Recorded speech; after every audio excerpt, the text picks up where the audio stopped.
Alright, welcome to part 2 of the wall running tutorial. This one's going to start right where the last one left off. So in the last one we set up all of our variables that we're going to be using. We set up a bunch of cool little functions and some macros. And now we're going to actually start doing the logic. So if we go back to our event graph, the first thing we're going to do is the jumping. So let me look at my notes real quick. Okay.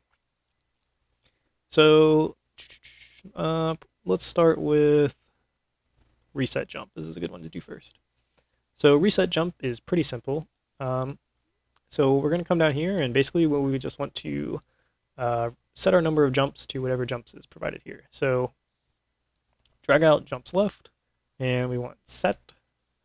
And so normally we would just do this, but if you want to be a good programmer, you will make sure that it's that this value is actually a nice value that's being passed. So to do that, just uncheck those, and we'll do clamp. And this is going to make sure that this jump value that's being passed stays between this minimum and this maximum. So we want to clamp it between 0 and whatever our max jumps is, which I currently have set to 2. And then we will set jumps left to whatever that is. So this way, if somebody passes in 5, we'll still end up setting it to 2. It's just a little precautionary thing. And then that one's done. That's pretty easy. So event on landed, we want to simply call reset jump. So right click and hit reset, or type reset jump, and hook that up. And we want to reset our jumps to the max number of jumps. So basically, whenever we land on the floor, we want to reset our jump so that we can jump again. Pretty straightforward. So that's the jumping. Now for the actual, well, that's part of the jumping. Now for the actual jumping. I'm going to try to make a little bit more room here. Okay, so we need to do something when we actually press the jump button, because right now nothing's happening. And the first thing we're going to want to do is consume a jump. And this macro is not filled out yet, because we haven't done that yet, so we're going to do that next. So double click on consume jump over here on the left, and inside here we are going to do whatever logic we need to do to figure out if we should consume a jump or not. And hopefully that will make more sense once I actually write this function. So the first thing we want to check is if we're wall running or not. So drag out wall running, and we'll make a branch off of that. And if you just drag it into here, it'll create an input pin. So if we are if we are wall running, we always want the player to be able to jump, even if they don't have any jumps left, because you want to be able to always jump off a wall. So from the true here, if you are on a wall, we'll just drag this over, and I'm going to change true to, say, consumed. So we did consume a jump. This is kind of like a special case, but most of the time we're not going to be on a wall, so this is going to be false. And if we're not on a wall, we're going to need to do a branch on whether or not we have any jumps left. So create a branch, drag in jumps left, and search for int greater than. So if jumps left is greater than 0, then we can jump. And before we do that, we want to decrement the number of jumps left. So drag this out again, and drag off of it and type decrement int, and that will just decrease this number by 1. So if it's 2, it'll go down to 1. If it's 1, it'll go down to 2, etc. Or if it's 1, it will go down to 0. So yeah. And if it's false, we basically want to say that we can't jump. And instead of not, I'm going to change it to not consumed, like that. Make it pretty. Okay. So that's pretty much all we need to do for this. And again, just to recap, if we're not wall running, then say yes, we consumed a jump, and that will allow us to jump. If we are not on a wall, then we will only consume a jump if we have a jump left to consume. And if we do, then we'll actually decrement the number of jumps we have left. So now that we have that, we can go back to our event graph. And consume jump has been updated to have our little pins. So we will drag into there, and if it's not consumed, we don't really care, because we're not going to be able to jump anyways. But if it is consumed, then we want to launch our character. So launch character. And this is kind of like basically jumping. One thing we want to do for this is check this Z override. And what that will do is make it so that even if we're falling down really fast, if we jump, we'll still go up. So it basically resets our Z velocity to the new Z velocity that we're going to be passing to it. It doesn't try to add to it, because otherwise if you're falling down real fast and you try to jump, you'll just fall down a little bit slowly, or like, if that makes sense. Just trust me, check the checkbox. It's good stuff. So we need to figure out what launch velocity we want to pass it. Unfortunately for us, we have this handy dandy find launch velocity function. So we need to fill this out so that it returns us a launch velocity. So go ahead and double click on that so that we can edit it. And the one thing we know about this function is that it's going to return a launch velocity. So click here, click on outputs, and we want to return a vector called launch velocity, like so. Another thing we'll need, well, we'll do that later. Okay. So the launch velocity, that's going to depend on a couple things. The first thing it's going to depend on is whether or not we are wall running or not. So if we're not wall running, we just want to jump straight up. So basically we want to, we want to create a sequence, because we're going to want to do something after this. So if you hold down S and left click, it'll create a sequence for you. And then just like I said, if we are wall running, we're going to need to do some fancy calculations. But if we're not wall running, then we don't really want to do anything other than jump straight up. So we're going to want to create a local variable here so that we can keep track of our direction that we're going to be launching in. So we'll just call this launch direction. And we'll say that it's a vector. But if we are wall running, then we want to actually set this launch direction to something based off the wall, because we want to jump away from the wall, right? If you're running on a wall and you jump, you want to jump away from it, not just straight up. So in order to figure out the direction we need to jump, we're going to use this wall run side. And I know we haven't set this anywhere yet, but eventually we will. So this is either going to be left or right. And we're going to want to do a select off of this, right? And we're going to want to take our wall run direction. So whichever direction we're running, we're going to want to do a cross product. So just type in cross product.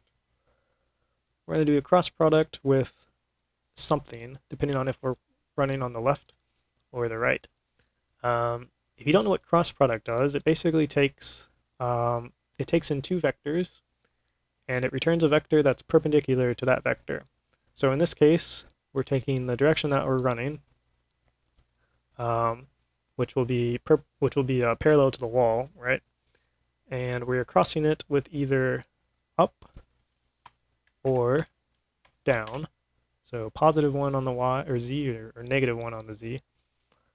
And that will give us, if we're running on the left side of the wall, it will give us the correct vector, and if we're running on the right side of the wall, it will give us the correct vector. So that will basically tell us which way we need to launch off of. Well, it will tell us the, this is kind of confusing, it will tell us the normal of the wall that we're on. Yeah, that's what I should say, sort of. It'll tell us the normal of the wall that we're on. If you don't understand it, don't worry about it. It just works. And then that's going to hook up to our launch direction. So this will give us a vector that's going away from the wall. All right, and then if this is false, we want to check if we are falling. So if we're not on a wall, which is going to be most of the time, sorry, I just got to make this pretty, or it's going to bother me. All right, so if we're not on a wall, then we want to check if we're falling. So to do that, just bring in the get character movement component and is falling. And if we are falling, then we want to do something special. But if we're not falling, then we're just chilling on the ground somewhere. And we don't really want to do anything actually from here, right? Because we're just chilling. We just want to jump normally. So we'll set that later. But if we are falling, then we want to set the launch direction depending on which buttons we're pressing. So if we're pressing W to go forward, we want to be able to jump a little bit forward. So we have a little bit of control in the air. And to do that, we're going to need to use these right axis and forward axis variables that we've set. So these aren't actually being set anywhere yet. I guess we can go ahead and do that right now. They're really easy to set. Just go back to the event graph, and up here in the movement input, just set the forward one to the move forward input, and then make sure you still hook it up to add movement input so it works. And do the same thing for right axis. We just kind of want to steal this value. All right, so now those are going to actually have something in them before I forget. And then go back to our find launch velocity function.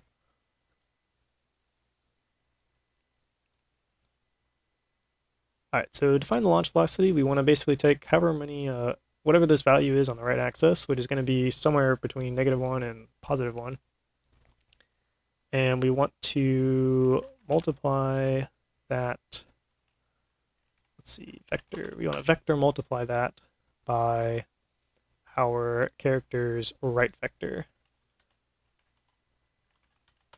So this will push him in the right direction depending on, or the left direction depending on how much he's pressing this key. And we want to do the same thing for the forward axis, but with the actor's forward vector. So get actor forward vector, and then multiply. Whoop. All right, so now we know how much he wants to go on his right vector and how much he wants to go on his forward vector. And we just want to add those together. Vector plus vector. And we want to set our launch direction to that. So this way, if we're holding down back and we're holding down right, we'll kind of jump to the right and to the back a little bit. But again, only if we are falling.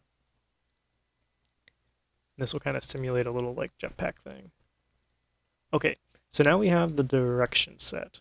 So just to recap real quick, because I know I kind of stumbled through this because it's a little confusing. The first thing we do is we check if we're wall running. If we are on the wall, we want to jump away from the wall, so our direction is going to be away from the wall, depending on which way we're running. If we are not on a wall, and we're falling, which is this true, then it's going to be, our launch direction is going to be set depending on which WASD keys we're pressing, basically, or a joystick if you're using a controller. And if we're just standing on the ground, which is basically this false right here, we don't want to do anything with the launch direction because we're going to do that next. So once we have all that set, we can come back here to this sequence. And now that the launch direction's set, we want to add our up velocity, because no matter what, we want to jump up at least a little bit, right?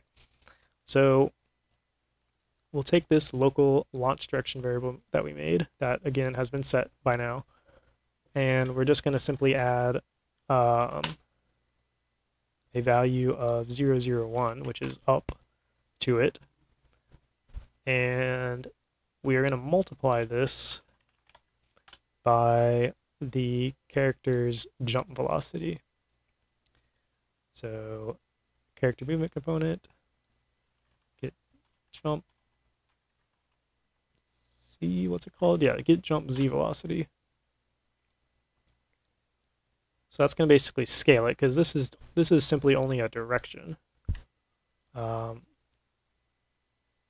then now we actually scale it. And this is the value we want to return. So this is the scaled direction that we're jumping, or the scaled velocity that we're jumping. And my return node's all the way up here. Okay. Hook that up. Okay. So I think that should be good. And now we can go back to the event graph and back down to our jump function. And we simply just got to hook up the launch velocity to the launch velocity. So now we'll jump differently depending on if we're on the ground, if we're on a wall, or if we're in the air. And that's what this little function does. All right, and then the last thing we have to do is if we have jumped off a wall, we want to stop wall running. And we can use this handy dandy little on wall macro, which again we need to fill out. So we'll do that right now. Just double click on it. This one's super simple. Just drag in wall running and do a branch. And just hook that up, and hook that up. And again, these are not necessarily necessary. I just find them helpful sometimes. It makes it a little bit easier to read, so I don't have to do branches everywhere like this. And go back to the event graph, and we'll say if we are wall running and we have jumped, then we want to call end wall run, which again is just a custom event that we made. Okay. So that's the jumping. If we go ahead and run this now, hopefully this works. So jump. Oh, that didn't work at all. What did I forget? Oh, yes. So the reason that didn't work is because in consume jump, we have 0 jumps left because we didn't initialize it to anything. So go back to the event graph, and in begin play at the top, Epic has given us a lot of nice stuff with head-mounted displays that we don't care about. So just drag this over, and we can simply, I think we can just call reset jump. Yes, so reset jump. And again, this is just going to set the number of jumps we have left to our max jump. And while we're here, there's one other thing we need to do is just grab the character movement component, and we want to set plane constraint enabled. And this will make more sense later, but basically this is going to allow us to constrain the character to just the XY plane whenever he's wall running so that he won't move up and down. It's not relevant to jumping, so don't get confused by it, but we will need this enabled later, so I'm just going to go ahead and do it now. All right. Well, I guess that really isn't. Comment probably shouldn't be there, but whatever. Okay, good enough. So now when we run it and we jump, nothing happens, which is exactly why did nothing happen. Reset jump. Set the max jumps. Jumps left. Consume input. Launch character. Ah, okay. Sorry, I figured out the problem. I just forgot to hook this up, so this needs to go up here. One thing I like to do is kind of do this instead. It just makes it look a little cleaner, I think. All right, so yeah, because we weren't actually saying it was consumed. We weren't returning consumed. So now we should be able to go and jump and jump. So there, we can jump twice. We can't jump more than twice. And whenever we hit the ground, we can jump again. One thing you'll notice is if you are holding down W and you jump and then you jump again, you kind of fling forward really far. And you also have some movement in the air, which is that launch velocity thing. But it's a little weird because your velocity gets like very quick. And it's really easy to tell if you bump the max jumps up to say like 6 and you just hold down right and you jump, jump, jump, jump, jump, you get moving really quick. And that's because we're in the air and we're just continuously adding velocity, and so you're getting faster and faster and faster and faster. So we don't want that. So we need to fill out the constrained velocity function, which isn't too confusing. It simply just constrains your velocity so that you can't get going that fast. So we can go ahead and do that real quick. So that function is going to be called from the event tick. And I know probably some of you guys are freaking out right now because a lot of people freak out whenever things happen in the event tick, which is understandable. But this will have a check in it, and most of the time it will just return very early and nothing will actually happen. So there's nothing to worry about with that. So double click on this and we will fill this out. So the first thing we want to know is our early out. We only really care about clamping the horizontal velocity if we are in the air. So grab the character movement component and check if we are falling. And if we are falling, we will do stuff. If we're not falling, then we won't do anything. So like I said, most of the time, this won't run. And even when it does run, it's very, very little code. I promise you it does not matter much at all. Okay, so we want to constrain the horizontal velocity. So the first thing we want to do is to get the horizontal velocity. And we have a little handy-dandy function here for getting the horizontal velocity, but we haven't filled it out yet. So now would be a good time to do that. So double click on it, and it's pretty simple. Just get the character movement component, which you can just drag in. Get the velocity, not that. Get velocity at the bottom. And we want to convert this to a vector 2D. And this will basically get rid of the z, or the up component of the vector. And then you can just drag off of this onto here, and it will add a return node for you. Why it doesn't actually hook it up, I'll never understand. All right, and so that's that. That gets our horizontal velocity. So now we'll go back to the clamp horizontal velocity function, and we will finish writing that. So now we can actually call get horizontal velocity, and we want to get the length of this, and vector 2D length. And the length of a vector is basically the speed of it in this case. Because if the velocity is super high, then the length of it's going to be super high as well. So this is basically the speed that we're moving in the horizontal direction, which is what we want to clamp. And we're going to want to divide this by our max speed. So get character movement component, so there's a get max speed and there's a get modified max speed. I think we want get modified max speed because there's like a modifier that you can add to it, so this will account for that. So we want to divide that by our modified max speed, and we want to check if this is greater than 1. And if it is, so this is basically checking, like, are we moving too fast, is what this is checking. And if you think about it, the reason that's true is because, so say that our horizontal velocity is 10, and our max speed is 5. Well, 10 divided by 5 is 2, which is greater than 1, so we're moving too quickly. And if we're moving too quickly, then we basically want to cut back our horizontal velocity. So we're going to call get horizontal velocity again, and we're going to divide that by whatever this value is. So in the example from before, if our horizontal velocity was 10, and then this is 2, we're going to divide 10 divided by 2, we're going to get 5, which is exactly what we want, which is our modified max speed.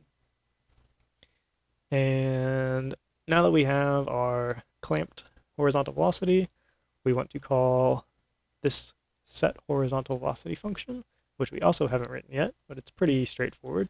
So we will go ahead and do that right now. So just double click on it. And from in here, we simply want to set our character's velocity, but only horizontally. Well, before we do that, we need to add an input pin, which is a vector 2D. And it's going to represent our horizontal velocity that we want to set. Horizontal velocity.